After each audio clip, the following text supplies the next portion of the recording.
कवी कुसुमाग्रज यांच्या जन्मदिनानिमित्त जागतिक मराठी गौरव दिन साजरा केला जातोय। याच पार्श्वभूमीवर मंगळवारी नाशिकला ग्रंथदिंडीचं आयोजन करण्यात आलं होतं आणि या ग्रंथदिंडीमध्ये शालेय विद्यार्थ्यांनी मोठ्या प्रमाणात सहभाग दर्शवला। तसेच ग्रंथदिंडीत पारंपरिक साहसी खेळाचे प्रात्यक्षिकही विद्यार्थ्यांनी सादर केलं।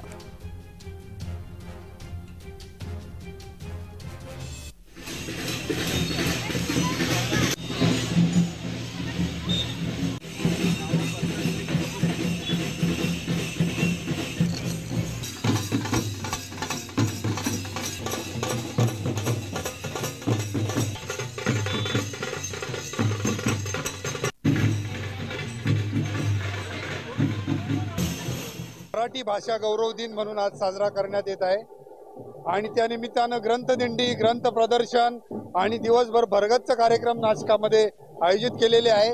यामध्ये शिक्षण विभागाच्या सर्व माध्यमिक विद्यालय, त्याचबरोबर विभागीय आयुक्तालय, जिल्हाधिकारी कार्यालय, नाशिक महानगरपालिका, ग्रंथालय विभाग, जिल्हा माहिती कार्यालय, विभागीय माहिती कार्यालय असं सर्व शासनाच्या विभागाचा सहभाग आहे।